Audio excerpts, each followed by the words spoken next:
Hi ಎಲ್ರಿಗೂ, welcome back to my YouTube channel.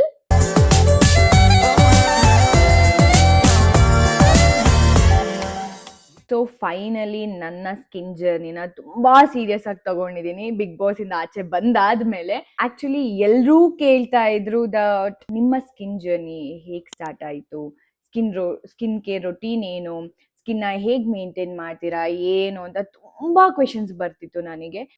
ನಾನು ಮುಂಚೆ ಎಲ್ಲ ಯಾವ್ದನ್ನು ಸೀರಿಯಸ್ ಆಗಿ ತಗೊಂಡಿಲ್ಲ. ಅದನ್ನೇ ನಾನು ಹೇಳಿದ್ದು, ತುಂಬಾ ಸೀರಿಯಸ್ ಆಗಿ ತಗೊಂಡಿದ್ದೀನಿ ಸ್ಕಿನ್ ಕೇರ್ ಜರ್ನಿ ಅಂತ.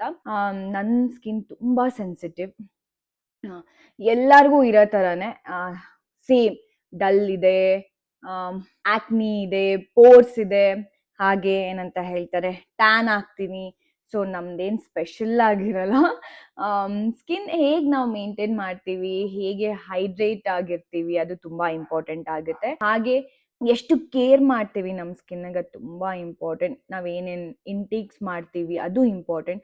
ನಾವ್ ಏನೇ ಮಾಡಿದ್ರು ಕೂಡ ಎಷ್ಟೇ ಮಾಯಿಶ್ಚರೈಸರ್, ಸನ್ಸ್ಕ್ರೀನ್ ಅವ್ರು ಏನೇ ಕ್ರೀಮ್ಸ್ ಏನೇ ಅಪ್ಲೈ ಮಾಡಿದ್ರು ಕೂಡ ನಾವ್ ಏನ್ ಊಟ ಮಾಡ್ತೀವಿ, ಏನ್ ತಿಂತೀವಿ, ಎಷ್ಟು ಹೈಡ್ರೇಟ್ ಆಗಿದ್ದೀವಿ, ಅದು ತುಂಬಾ ಅಂದ್ರೆ ತುಂಬಾ ಇಂಪಾರ್ಟೆಂಟ್. ಒಳಗಡೆಯಿಂದನೂ ಕ್ಲೆನ್ಸ್ ಆಗ್ತಾ ಇರಬೇಕು. ಹಾಗಾಗಿ ಎರಡು ಇಂಪಾರ್ಟೆಂಟ್, ಎರಡನ್ನೂ ಕೂಡ ಬ್ಯಾಲೆನ್ಸ್ ಮಾಡ್ಬೇಕಾಗತ್ತೆ ನಾವು. ಸ್ಕಿನ್ ಕೇರ್ ಮಾಡಿಸ್ಬಿಟ್ಟೆ ಸ್ಕಿನ್ ತುಂಬಾ ಚೆನ್ನಾಗಾಗುತ್ತೆ, ಒಂದೇ ದಿನದಲ್ಲಿ ಓವರ್ ನೈಟ್ ಅಲ್ಲಿ ಗ್ಲೋ ಬಂದ್ಬಿಡತ್ತೆ, ಅದ್ಯಾವುದು ಆ ತರ ವರ್ಕ್ ಆಗಲ್ಲ. ಅಟ್ಲೀಸ್ಟ್ ನಾವ್ ಏನೇ ಮಾಡಿದ್ರು ಸ್ವಲ್ಪ ಟೈಮ್ ತಗೊಂಡತ್ತೆ. ಏನೇ ಒಂದ್ ರಿಸಲ್ಟ್ ಕೊಡ್ಬೇಕು ಅಂತ ಹೇಳಿದ್ರು ಕೂಡ. ಬಿಗ್ ಬಾಸ್ ಹೋಗಕ್ಕಿಂತ ಮುಂಚೆ ನನ್ಗೊಬ್ರು ಗೊತ್ತಿರೋರು ಹೇಳಿದ್ರು ಅಬೌಟ್ ಫೆದರ್ ಟಚ್. ಅದಕ್ಕಿಂತ ಮುಂಚೆ ನನ್ ಸ್ಕಿನ್ ಜರ್ನಿ ಹೇಗಿತ್ತು ಅಂದ್ರೆ, ನಾನು ಹೋಗ್ತಾ ಇದ್ದೆ ಡರ್ಮಟಾಲಜಿಸ್ಟ್ ಹತ್ರ, ಹೋಗ್ತಾ ಇದ್ದೆ ಬರ್ತಾ ಇದ್ದೆ, ಯಾವ್ದು ಸರಿಯಾಗಿ ವರ್ಕ್ ಆಗ್ತಿರ್ಲಿಲ್ಲ ನನಗೆ. ನಂದು ತುಂಬಾ ಅಂದ್ರೆ ತುಂಬಾ ಸೆನ್ಸಿಟಿವ್ ಸ್ಕಿನ್. ಏನೇ ಅಪ್ಲೈ ಮಾಡಿದ್ರು ಕೂಡ ಬೇಗ ರಿಯಾಕ್ಟ್ ಆಗೋಗ್ಬಿಡತ್ತೆ. ಎಲ್ಲ ಹೋದ್ರು ನಂಗೆ ಸರಿ ಅನ್ನಿಸ್ತಿಲ್ಲ. ಆಮೇಲೆ ಇನ್ನೊಂದೇನಂದ್ರೆ, ನಾನು ಲೇಜಿ. ದಟ್ ಬಂದ ಮೇಕಪ್ ರಿಮೂವ್ ಮಾಡ್ಬೇಕಲ್ಲ, ಹಂಗೆ ಮಲ್ಕೊಬಿಡ್ತಾ ಇದ್ದೆ. ಪ್ರಾಪರ್ ಮೇಕಪ್ ರಿಮೂವ್ ಮಾಡ್ತಿರ್ಲಿಲ್ಲ. ಏನೇ ಕೊಟ್ರು ಕೂಡ ಕರೆಕ್ಟಾಗಿ ಅಪ್ಲೈ ಮಾಡ್ತಿರ್ಲಿಲ್ಲ. ಸೊ ನಂದು ಮಿಸ್ಟೇಕ್ಸ್ ಇದೆ. ಬಟ್ ಯಾಕೋ ಯಾವ್ದು ಸೆಟ್ ಆಗ್ತಿರ್ಲಿಲ್ಲ ನನಗೆ. ಬಿಕಾಸ್ ಮೇಕಪ್, ಹೇರ್ ಸ್ಟೈಲಿಂಗ್ ಇದು ಎಲ್ಲ ನಾವ್ ಯಾವಾಗ್ಲೂ ಕ್ಯಾಮ್ರಾ ಮುಂದೆ ಇರೋದ್ರಿಂದ ರಿಸಲ್ಟ್ ನನಗೆ ಅಷ್ಟೊಂದು ಚೆನ್ನಾಗಿ ಸಿಗ್ತಿರ್ಲಿಲ್ಲ. ನಂದು ಮಿಸ್ಟೇಕ್ ಇದೆ. ಅದಾದ್ಮೇಲೆ ಫೈನಲಿ ನಾನು ತುಂಬಾ ಸೀರಿಯಸ್ ಆಗಿ ತಗೊಂಡು ನನ್ನ ಸ್ಕಿನ್ ಕೇರ್ ಜರ್ನಿ ಪ್ರಾಪರ್ ಆಗಿರ್ಬೇಕು. Because it's very important. ನಾವ್ ಹೇಗ್ ಕಾಣಿಸ್ತೀವಿ, ಹೇಗ್ ನಮ್ ಸ್ಕಿನ್ ಇದೆ ಅನ್ನೋದು ತುಂಬಾ ಇಂಪಾರ್ಟೆಂಟ್ ಆಗತ್ತೆ. ಏನಾರ ಅದೊಂದು ಮಿಸ್ ಹೊಡಿತು ಅಂತ ಅಂದ್ರೆ ನಾವ್ ಏನ್ ಮಾಡಿದ್ರು ಆ ಕಾನ್ಫಿಡೆಂಟ್ ಫೀಲ್ ಮಾಡಕ್ ಆಗದೇ ಇಲ್ಲ. ಆಮೇಲೆ ಫೆದರ್ ಟಚ್. ನಾನು ಫೆದರ್ ಟಚ್ ಹೋಗೋದು ಎಲ್ಲರಿಗೂ ಗೊತ್ತು, ನನ್ನ ಸ್ಟೋರಿಲಿ ನೋಡಿರ್ತೀರಾ, ಹೇಳಿದೀನಿ ನಾನು ನನ್ನ ಸ್ಟೋರಿಲೂ ಕೂಡ. ನನ್ನ ಸ್ಕಿನ್ ಕೇರ್ ಜರ್ನಿ ಇಲ್ಲಿಂದ ಸ್ಟಾರ್ಟ್ ಆಯ್ತು ಅಂತ. ಬಿಗ್ ಬಾಸ್ ಹೋಗೋಕ್ಕಿಂತ ಮುಂಚೆ ನನಗೆ ಒಬ್ರು ಹೇಳ್ತಾರೆ ಫೆದರ್ ಟಚ್ ರೆಕಮೆಂಡ್ ಮಾಡ್ತಾರೆ, ಹೋಗ್ತೀನಿ. ಬಟ್ ತುಂಬಾ ಕಡಿಮೆ ಟೈಮ್ ಇದ್ದಿದ್ರಿಂದ ನಾನೇನು ಟ್ರೀಟ್ಮೆಂಟ್ ತಗೊಳ್ಳೋದಾಗಿರ್ಲಿ, ಏನು ಜೊತೆ ಪ್ರಾಪರ್ ಕಮ್ಯುನಿಕೇಟ್ ಮಾಡಕ್ ಆಗಿಲ್ಲ. ಬಟ್ ಸಿಕ್ಕಿದ ಟೈಮಲ್ಲಿ ಅವ್ರು ನನಗೆ ಏನೇನ್ ಬೇಕಾಗತ್ತೆ, ಪ್ರಾಡಕ್ಟ್ಸ್ ಏನೇನ್ ಬೇಕೆಲ್ಲ ಚೇಂಜ್ ಮಾಡ್ಕೊಡ್ತಾರೆ. ಅದನ್ನೇ ನಾನು ಬಿಗ್ ಬಾಸ್ ಅಲ್ಲಿ ಕೂಡ ಕ್ಯಾರಿ ಮಾಡಿದ್ದೆ, ಅದನ್ನೆಲ್ಲ ಅಪ್ಲೈ ಮಾಡ್ತಾ ಇದ್ದೆ. After coming out from Bigg Boss ಗೊತ್ತಿತ್ತು ತುಂಬಾ ಸ್ಕಿನ್ ಡ್ಯಾಮೇಜ್ ಆಗಿತ್ತು.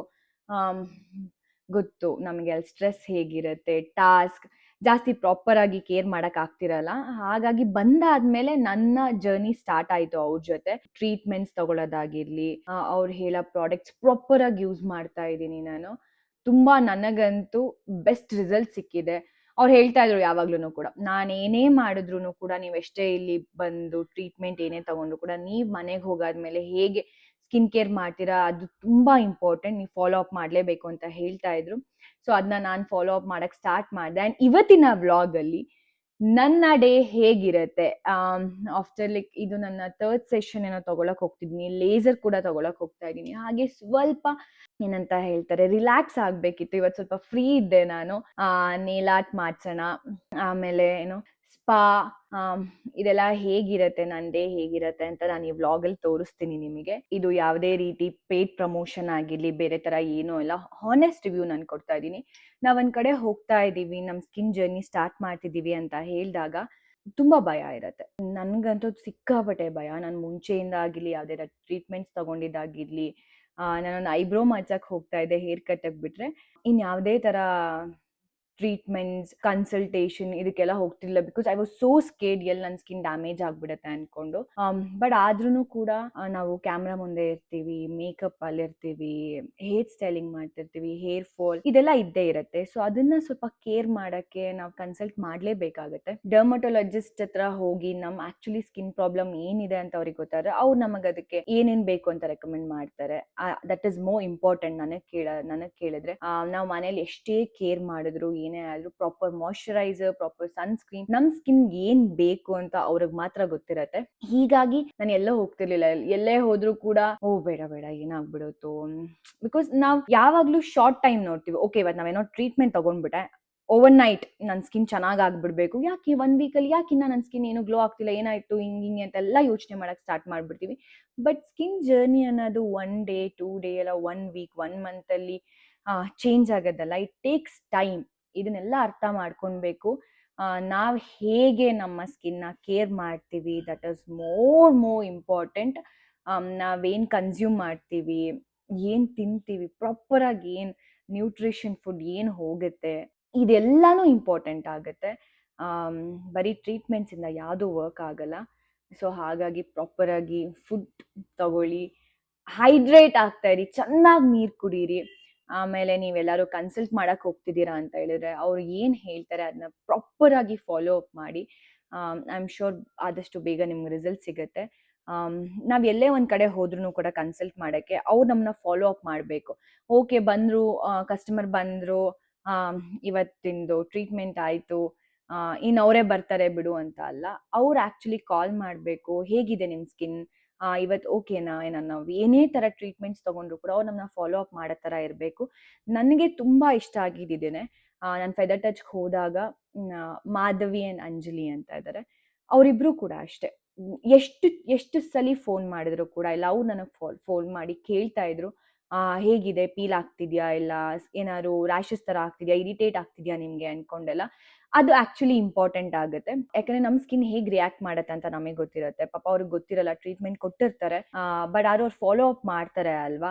ಅವಾಗ ನಮಗೂ ಒಂದು ಧೈರ್ಯ ಬರುತ್ತೆ, ಓಕೆ ಫೈನ್, ಏನೇ ಆದರೂ ಇವ್ರು ಕಾಲ್ ಪಿಕ್ ಮಾಡ್ತಾರೆ, ಆನ್ಸರ್ ಮಾಡ್ತಾರೆ ಅಂದ್ಕೊಂಡು. ನಾನು ಎಷ್ಟೊತ್ತಿಗೆ ಫೋನ್ ಮಾಡಿದ್ರು ಕೂಡ ಅವ್ರು ನನಗೆ ಪಿಕ್ ಮಾಡ್ತಿದ್ರು. ಯಾಕೆ ಅಂತ ಅಂದರೆ ನಾನು ಹೇಳ್ದಂಗೆ ನನ್ನ ಸ್ಕಿನ್ ತುಂಬ ಸೆನ್ಸಿಟಿವ್. ನಾನು ಇವತ್ತಿಗೂ ನಾನು ಏನೋ ಒಂದು ಟ್ರೀಟ್ಮೆಂಟ್ ತೊಗೊಂಡು ಬಂದರೂ ಕೂಡ next day I'll get rashes, ತುಂಬ ಇಚ್ಚಿ ಫೀಲ್ ಆಗುತ್ತೆ ನನಗೆ. ಓ ಯಾಕೆ ಮಾಡಿಸ್ದೆಪ್ಪ ನಾನು ಇದನ್ನ ಅಂತೆಲ್ಲ ಫೀಲ್ ಆಗುತ್ತೆ. ಬಟ್ ಎಷ್ಟೊತ್ತಿಗೆ ಫೋನ್ ಮಾಡಿದ್ರು ಕೂಡ ಪಿಕ್ ಮಾಡಿ ನನಗೆ ಆನ್ಸರ್ ಮಾಡ್ತಾ ಇದ್ರು. ಅದಕ್ಕೆ ಏನಂತ ಹೇಳ್ತಾರೆ, ಅದಕ್ಕೆ ಪ್ರಾಪರಾಗಿ ಏನೋ ಒಂದು ಹೇಳ್ತಾ ಇದ್ರು, ಹೀಗೆ ಮಾಡಿ ಹಾಗೆ ಮಾಡಿ ಅನ್ಕೊಂಡೆಲ್ಲ. ಸೊ ಅದು ನನಗೆ ತುಂಬ ಇಷ್ಟ ಆಗಿದ್ದು. ಆ್ಯಂಡ್ ಅವರು ಅದು ಮಾಡಿಸ್ಬಿಡಿ, ಇದು ಮಾಡಿಬಿಡಿ, ಹಾಗೀಗೆ ಅಂತ ನಂಗೆ ಇವತ್ತು ತನಕ ಏನೂ ರೆಕಮೆಂಡ್ ಮಾಡಿಲ್ಲ. ನನ್ನ ಸ್ಕಿನ್ಗೆ ಏನು ಬೇಕು, ನನಗೇನು ಬೇಕು ಅನ್ನೋದು ಅವ್ರಿಗೆ ಗೊತ್ತು, ಅದನ್ನ ಮಾತ್ರ ರೆಕಮೆಂಡ್ ಮಾಡ್ತಾರೆ. ಅದು ನಂಗೆ ತುಂಬ ಇಷ್ಟ ಆಯಿತು. ಹಾಗೆ ನಾನು ಅವ್ರ ಲಿಂಕ್ ಕೂಡ ಹಾಕಿರ್ತೀನಿ. ನಿಮಗೆ ಏನಾದ್ರು ಕನ್ಸಲ್ಟ್ ಮಾಡಬೇಕು, ವಿಸಿಟ್ ಮಾಡಬೇಕು ಅನ್ನೋ ವಿಸಿಟ್ ಮಾಡಿ. ನಾನಂತೂ ಐ ಆಮ್ ಶ್ಯೋರ್ ನಾನು ಇದನ್ನ ತುಂಬ ರೆಕಮೆಂಡ್ ಮಾಡ್ತಾ ಇದ್ದೀನಿ. ಫೆದರ್ ಟಚ್ನ ಹೋಗಿ ವಿಸಿಟ್ ಮಾಡಿ. ಆ್ಯಂಡ್ ಈ ವ್ಲಾಗಲ್ಲಿ ನನ್ನ ಡೇ ಹೇಗಿರುತ್ತೆ, ಇಟ್ಸ್ ಲೈಕ್ ಮೀ ಟೈಮ್. ಇವತ್ತು self care day, pampering session ಎಲ್ಲ ಇರುತ್ತೆ. ನನ್ನ ಡೇ ಹೇಗಿರುತ್ತೆ ಅಂತ ಈ ವ್ಲಾಗಲ್ಲಿ ನಿಮಗೆ ತೋರಿಸ್ತೀನಿ. ಇದಾದ್ಮೇಲೂ ಕೂಡ ನನ್ನ ಡೇ ಮುಗ್ದಾದ್ಮೇಲೆ ಆಫ್ಟರ್ ಲೈಕ್ 2 days ಆದಮೇಲೆ ನನ್ನ ಸ್ಕಿನ್ ಹೇಗಿತ್ತು, ಹೇಗೆ ಕಾಣಿಸ್ತಿದೆ ಅನ್ನೋದು ಕೂಡ ತೋರಿಸ್ತೀನಿ ಈ ವ್ಲಾಗಲ್ಲಿ ನಾನು ನಿಮಗೆ. ಸ್ಟೇ ಟ್ಯೂನ್, ಬಾಯ್.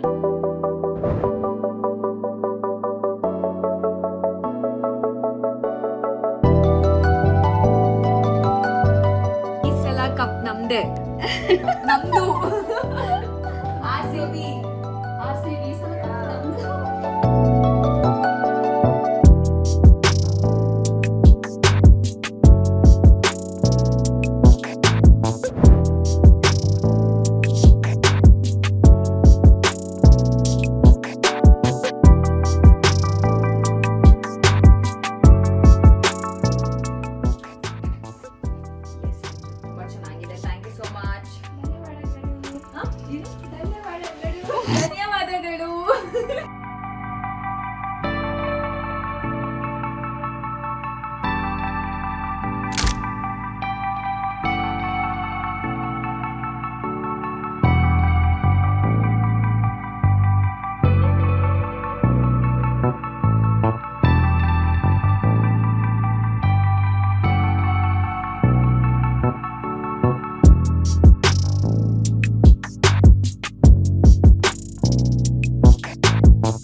ಮಾಡಿಸ್ಬೇಡಿ ಅಂತೀನಿ.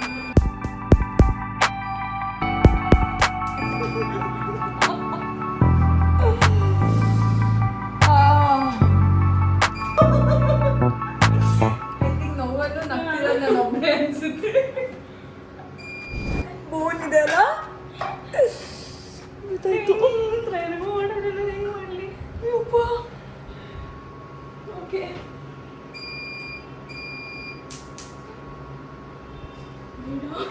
ಸಾರಿ ಬೇಡ,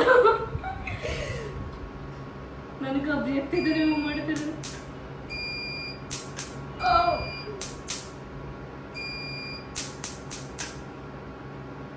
ಶೇಡಿಂಗ್ ಎಲ್ಲ ಕೊಟ್ಟಿಟ್ಬಿಟ್ಟಿದ್ದಾರೆ, ಎಂತ ಮಾಡೋದು.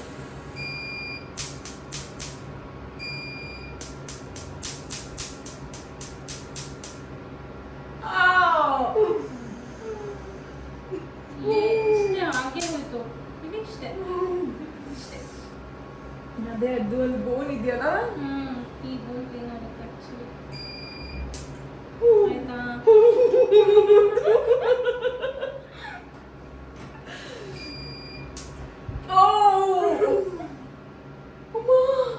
ಆಯ್ತಾ?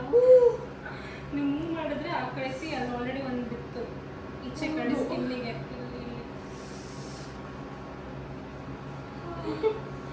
ಮುದ್ದೆ ಹೋಯ್ತಪ್ಪ, ಇಷ್ಟೊಂದು ಬೇರ್ ಮಾಡಿದ್ದಾಯ್ತು. ಒಳ್ಳೆ ಕಂಟೆಂಟ್ ಮಿಸ್ ಮಾಡಿದ್ರಿ. ಪ್ಲೀಸ್ ಯಾರು ಟ್ಯಾಟು ಹಾಕ್ಸ್ಬೇಡಿ, ಹಾಕ್ಸಿದ್ರು ರಿಮೂವಲ್ ಮಾತ್ರ ಮಾಡಿಸ್ಬೇಡಿ. ಟೈಮ್ ಟ್ರಾವೆಲ್ ಮಿಷನ್ ಸಿಕ್ಕಿದ್ರೆ ಅವಾಗಿರೋ ರಾಶಿಕನ ಹತ್ರ ಹೋಗ್ಬಿಟ್ಟು ನೋ ಡೋಂಟ್ ಡೂ ಇಟ್ ಅಂತ ಹೇಳ್ಬಿಟ್ಟು ಬನ್ನಿ. ಹೌದು. ಸೊ ಇದಾಗಿತ್ತು ನನ್ನ ವಿಡಿಯೋ, ನನ್ನ pampering session, nail art, hair spa, ಹಾಗೆ ನನ್ನ ಲೇಸರ್ ಟ್ರೀಟ್ಮೆಂಟ್, ಟ್ಯಾಟೂ ರಿಮೂವಲ್, ಹಾಗೆ ಫೇಸ್ ಪೀಲಿಂಗ್. ನಿಮಗೆ ಈಗ ರಿಸಲ್ಟ್ ಗೊತ್ತಾಗ್ತಾ ಇರ್ಬೋದು. ಅದಕ್ಕೆ 2 days ಆದಮೇಲೆ ಈ ವಿಡಿಯೋ ಮಾಡ್ತಾ ಇದ್ದೀನಿ ನಾನು. ಫಸ್ಟ್ 2 daysಲ್ಲಿ ಏನೂ ಅಷ್ಟು ಐಡಿಯಾ ಇರಲ್ಲ ಹೇಗೆ ಫೀಲ್ ಆಗಿದೆ ಏನು ಅನ್ನೋದು. So you can see the result.